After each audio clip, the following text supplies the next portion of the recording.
Hello, welcome to the new Paranormal. I'm glad you're here. I'm Professor Joseph Dent. I'm the host of this channel. I believe that our society is on the brink of a dramatic shift in our understanding of reality and our place in the universe. If I'm right about this, it would be what scientists call a pretty big deal. Put it in perspective, it would be on par with the Copernicus-Galileo PBD, which saw the shift from a geocentric to a heliocentric model of the universe, which many scientists still use today. We could also compare its disruptive potential to that of the Darwin PBD, which describes the mechanism for biological evolution. This channel is dedicated to tracking the evidence for our current paradigm shift and to discussing the impact it is expected to have on our society and culture. At this point, I'd like to make a quick disclaimer. I try to keep things grounded whenever I'm discussing scientism, but I have been known from time to time to wander off the path and get into some woo-woo territory. So please don't take anything I say too seriously. As I have mentioned in previous videos, I believe this paradigm shift has already begun.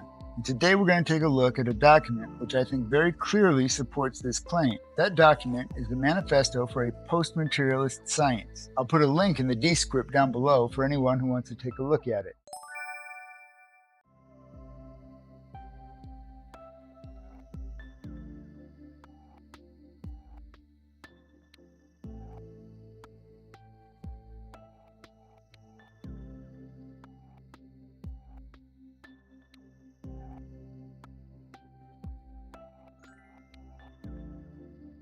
First of all, this isn't a fringe group of pseudoscientists who are promoting conspiracy theories or advocating for the use of magic spells instead of science. This is an internationally known group of scientists who are working in a variety of scientific disciplines, including biology, neuroscience, psychology, medicine, psychiatry, and physics. They held a summit in early 2014. The result was the publication of the Manifesto for a Post-Materialist Science, consisting of 18 conclusions which the group had reached. The conclusions identified the assumptions which modern science is predicated upon, namely materialism and reductionism, pointing out that these assumptions became dogmas and eventually devolved into ideological belief systems, which came to be known as scientific materialism, which was so widespread and dominant in the 20th century that many scientists came to believe that it was based on established empirical evidence, which it is not. It goes on to point out how this ideology has served to limit and restrict scientific study, and how it has distorted and impoverished our understanding of ourselves and our place in nature. Then goes on to identify specific areas of scientific inquiry which have been disrupted but still have many unanswered questions that would potentially be a huge benefit to humanity if they were re-examined without the restrictive ideology of scientific materialism holding them back. It concludes by stating that the concepts we need to explore aren't new ideas, they have simply been ignored for 400 years, and it suggests that a post-materialist science could be more consequential to human understanding than the transition from geocentrism to heliocentrism. All in all, some pretty weighty claims have been made here, and we'll be taking a look at some of them in greater detail in the next couple of episodes. For now, I think it's safe to say that we have established the beginnings of a major shift in scientific thinking. Where it goes from here, we'll have to wait and see, but I think that it will depend a great deal on how quickly this movement can gather momentum.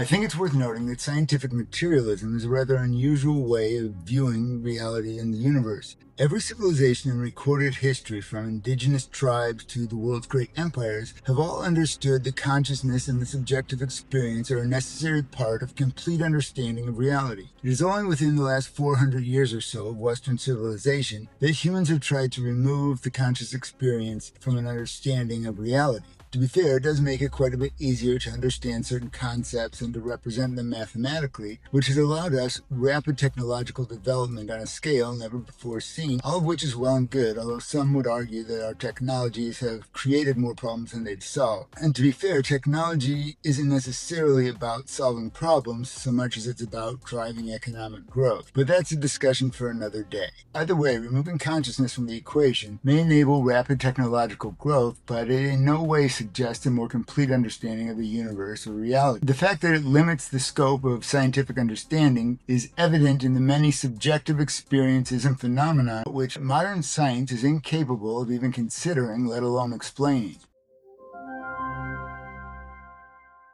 While there is no way of knowing what we might discover if we open up new channels for scientific inquiry, there are many areas where we have documented phenomena without any real explanations for them. Many of these seem like they would be productive areas for scientific investigation if those investigations weren't limited by materialist ideology. It is difficult to even imagine the possibilities if we could understand the mechanisms behind telepathic communication, remote viewing, clairvoyance, maybe even precognition.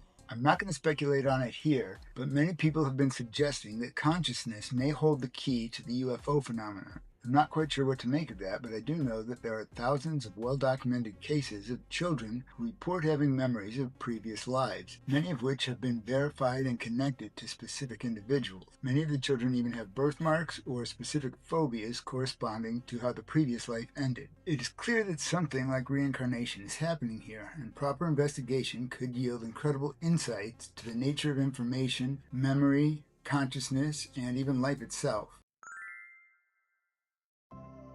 There has been considerable resistance from the mainstream scientific community, and this makes sense because shifting to a post-materialist science would be disruptive in many ways. It is worth noting, however, that post-materialist science is inclusive of the physical world, and none of the empirical discoveries that have already been made would need to change. All of the current scientific discoveries are supported by the old model, and the new model is about opening up new possibilities, not destroying past achievements. When you look closely, you realize that the scientific community doesn't have a very strong argument against a consciousness-first model of reality. They basically say that it doesn't explain anything because it isn't possible according to their paradigm, which doesn't refute the consciousness-first paradigm so much as it refuses to acknowledge it. Ignoring the evidence doesn't make it go away, and it certainly doesn't explain anything, which is why more and more scientists every year are calling for the adoption of a consciousness-first model of the universe. Well, that's where we're going to leave it for today, but we'll continue looking at this subject in our next episode. As I mentioned earlier, there's a link below for anyone who would like to take a look at the document or see who signed on to it. Until next time, remember that I love you, and stay furious. All power to the people. Bye.